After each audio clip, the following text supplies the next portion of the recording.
All right, so thanks again for joining me here. My first question to you is tell the audience a little bit about yourself and how you started in the community.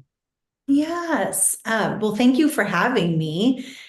And I got started in the community, I guess, through my own challenges. I grew up having reading issues that I learned were actually dyslexia. And then when I was in my early 20s, I was in a car accident where I broke my neck and my skull and my jaw and had a traumatic brain injury, but also just a lot of healing that had to happen and really living in a different body during my recovery, but then continuing to live in a different brain after that sort of first chunk of more of the physical recovery. And and then following that, having other sort of medical issues and learning more about kind of the lack of support that people get, both living with a traumatic brain injury, but also the life someone lives with PTSD. And so really using those as kind of my jumping off point to working in hospitals with people, more of the physical side, teaching yoga, and then later becoming a therapist, mental health counselor myself, and now working with people in that capacity. Mm-hmm. How do those experiences, like shape what you do today? So like what stuff do you what stuff can you learn from those experiences to sort of help people with traumatic brain injuries and like how they can sort of navigate through their transition of a new phase of their life? Absolutely. That's a great question. So I think because my brain injury was happened, the severe traumatic brain injury, about 18 years ago now, there are a lot of tools and skills that I have acquired with the acquired brain injury that are helpful for the individual with the brain injury, but also can be really helpful for the family members or friends, just to understand that this person may, I mean, for some people with brain injury, they may continue to sort of look how they looked before their injury. But for a lot of people, they may walk differently or have other challenges with seeing.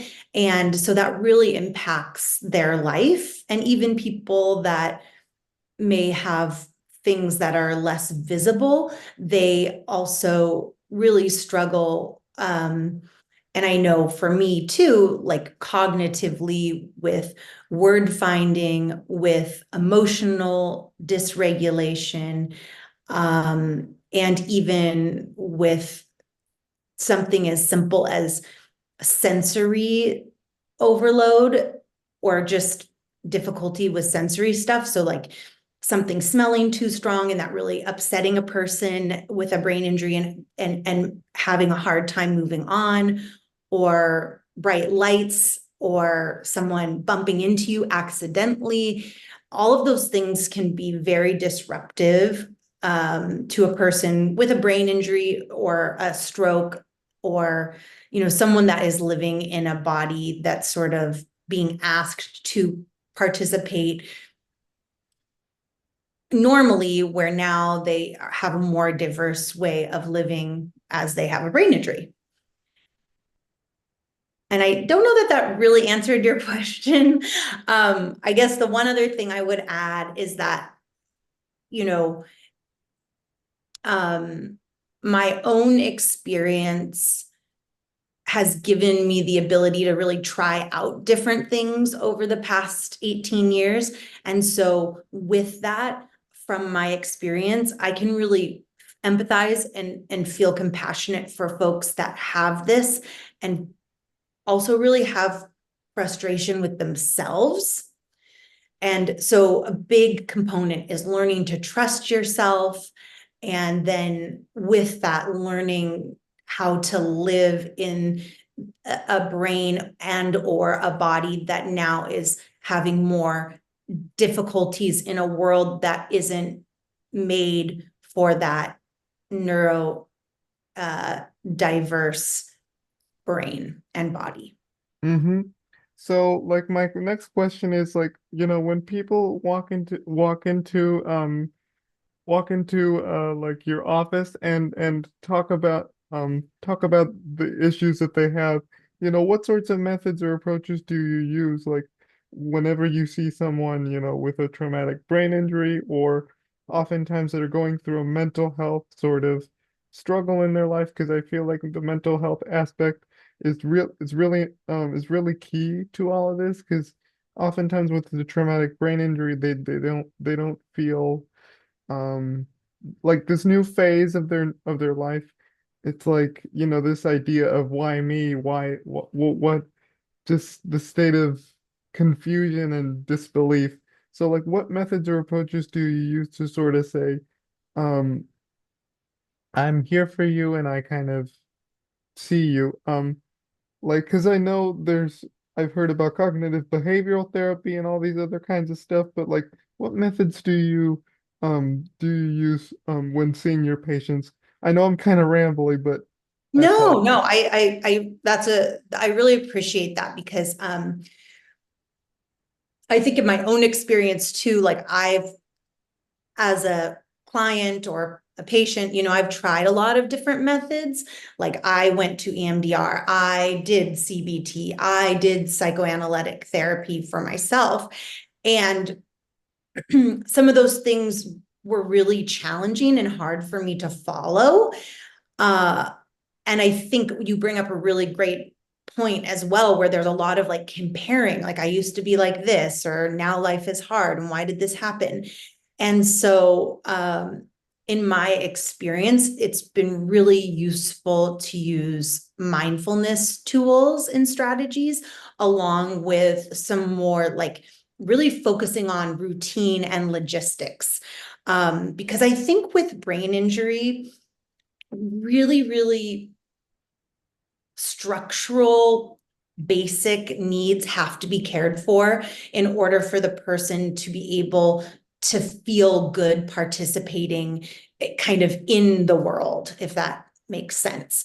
And by that I mean, like, are you making sure you're eating enough, because I think it can be one of those things that your brain says it's time to go eat. You open up the refrigerator and there's too much food in there and you don't know what to pick, and so you get frustrated and you're overwhelmed and you just shut the fridge and then you didn't eat, right? And so something like that for anyone would be challenging, but for a brain injured person, that feeling of hunger or becoming hangry might turn into anger, and then now they're getting mad. And really, some of those things can be corrected if there are specific things that you like eating and they're easy to see when you open up the refrigerator, and that you have boxes that you check that say I ate breakfast or I drank a cup of water. So very, very specific routines like that I find can be really helpful. Oftentimes I use the framework with brain injured folks of brain dollars. And so if pre-brain injury, let's say you had, $200, we're going to say now you only have $100, and everything that you do is more expensive than it was before. So something like feeding yourself now, because it's so hard to pick the food and to sit down and to eat it and to remember to do it, that might cost like $10, where previously it only cost $5.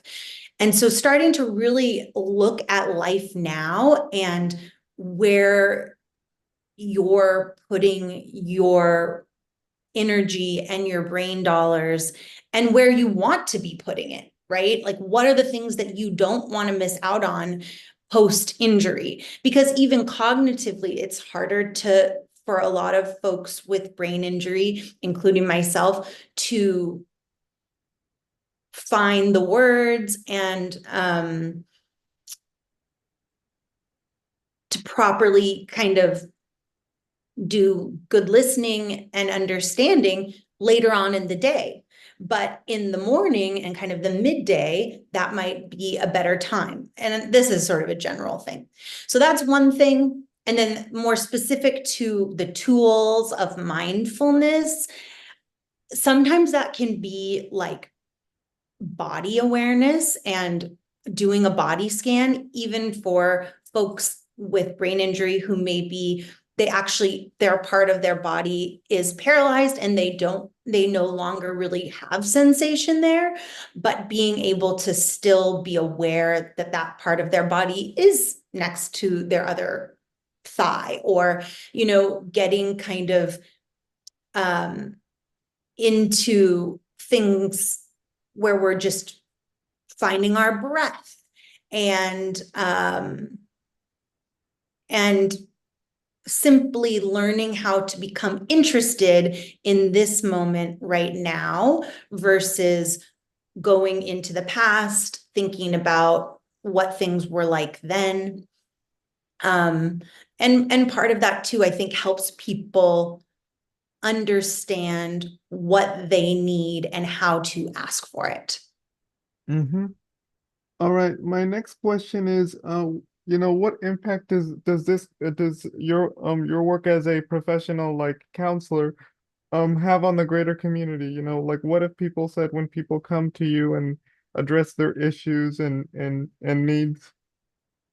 Yeah, so I've been lucky enough to work with the Brain Injury Alliance of Washington, which is great because I can share classes and share some of the more specific tools that I'm talking about to a larger group of people.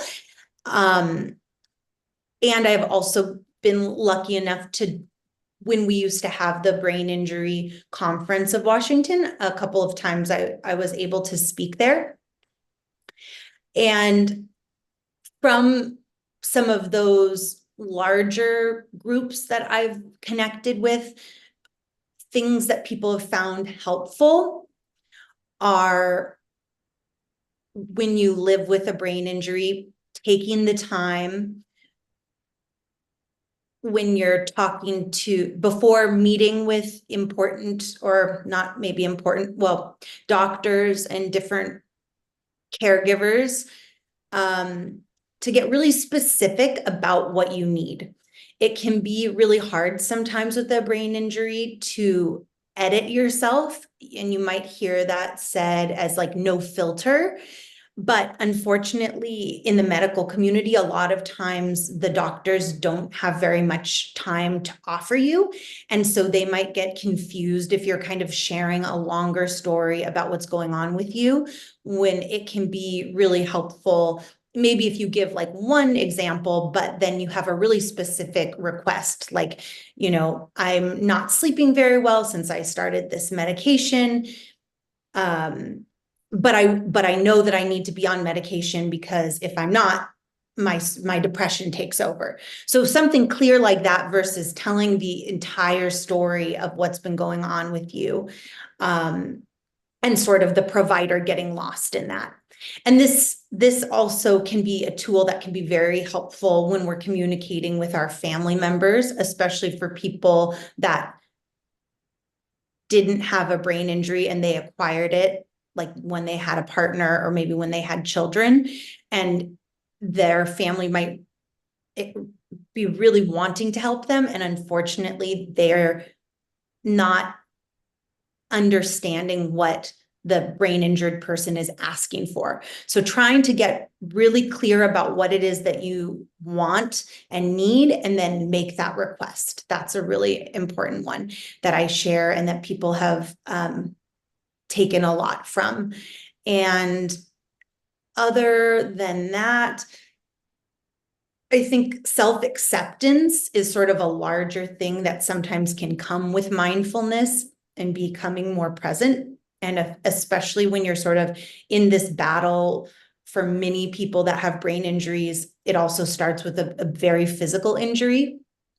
And for many people, it continues that way. So yes, there's the adjustment period of learning yourself now that you have a brain injury, but there's also an acceptance and a compassion that this is who I am today.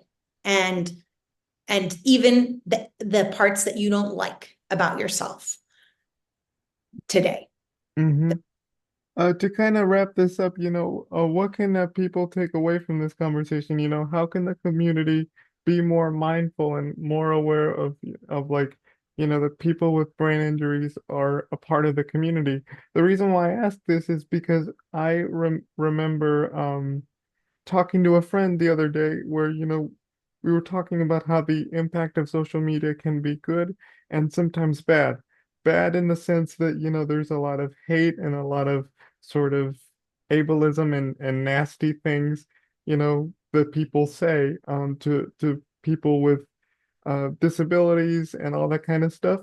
The most recent example was that of Gus Walls. Of course, if you don't know him, he is someone with a nonverbal learning disability and intellectual with IDD, and so he's been getting a lot of hate online from like conservative circles of like, oh, this is he's uh, they were making fun of how he was, which is really nasty and disgusting.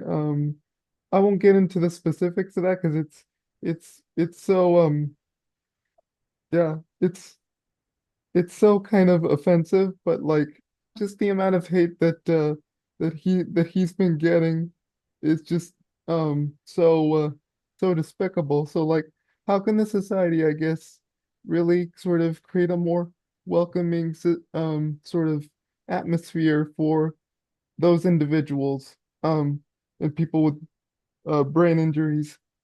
Yeah, that's a great question. And it's really hard to hear about that. And I know I need to look more into that specific situation.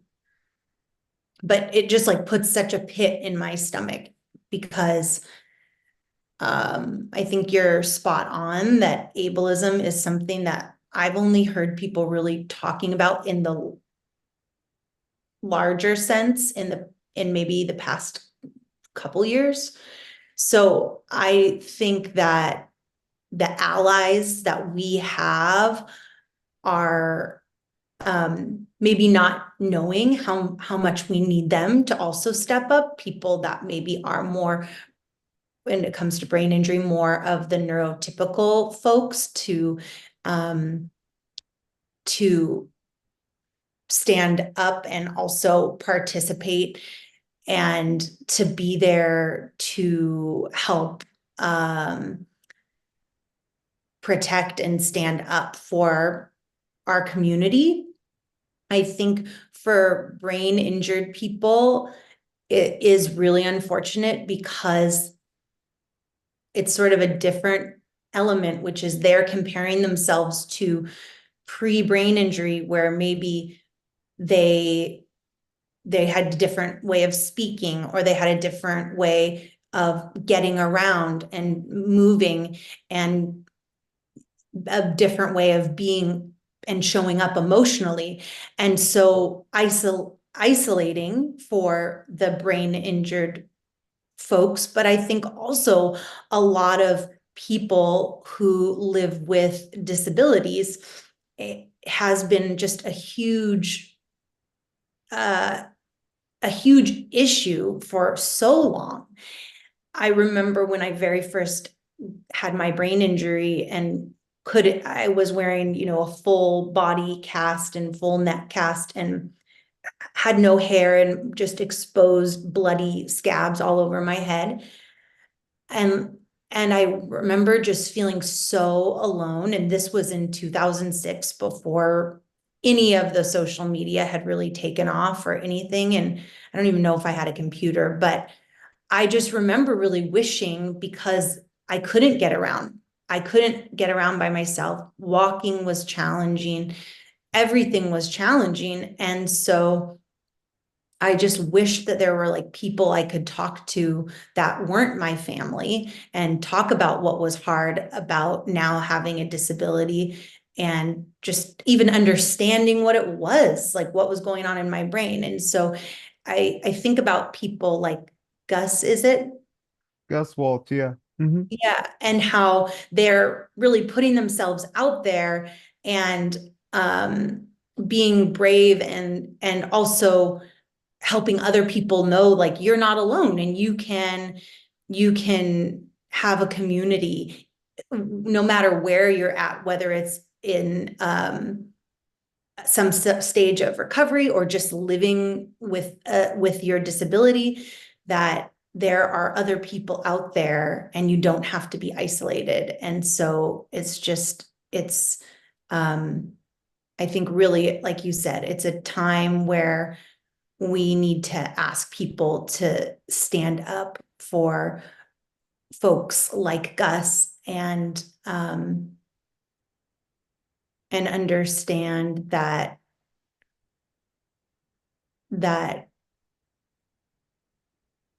he needs to be seen for the amazing human he is. Yeah, exactly. Because he's like any one of us. Exactly, exactly. And I think I know in some of your earlier podcasts you talked about lots of different communities that in the recent past have been gaining more support for being kind of overlooked. And I think that the disability population falls into that category, where we really we want more allies. Yeah. And like yeah, more allies to kind of, you know, be with them and support them. Yeah. Yes. Yes. Yeah. Yeah. And I think too, more crossover, right? Like that was the one other thing more specific to brain injury I wanted to bring up, which was just um I recently heard this really wonderful TED talk, and I can't remember the woman's name, but ultimately what she was saying is the sensory stuff for brain injured folks is a really big thing, that if right now you had a TV in the background of your office, it would be very hard for me to speak because I wouldn't be able to think clearly. And that's just something that I think a lot of people would never think about. Right. And so, like, if you have a friend with a brain injury or who's had a stroke or even Alzheimer's, it's like, can you go to a quiet place with that person? Or, the same is true of being in a place with like really bright lights or a lot of people around. It can be really challenging for a brain injured person to stay calm in that way. And it might not show on their face, but inside it's very difficult. Um, and so just thinking about that, if you have a friend or a family member that you'd like to support more that has a brain injury, it's like that sort of idea of allyship can be something as simple as just kind of surveying the scene where you are, and yeah, I think that's a good thing for people to know. Mm-hmm. All right.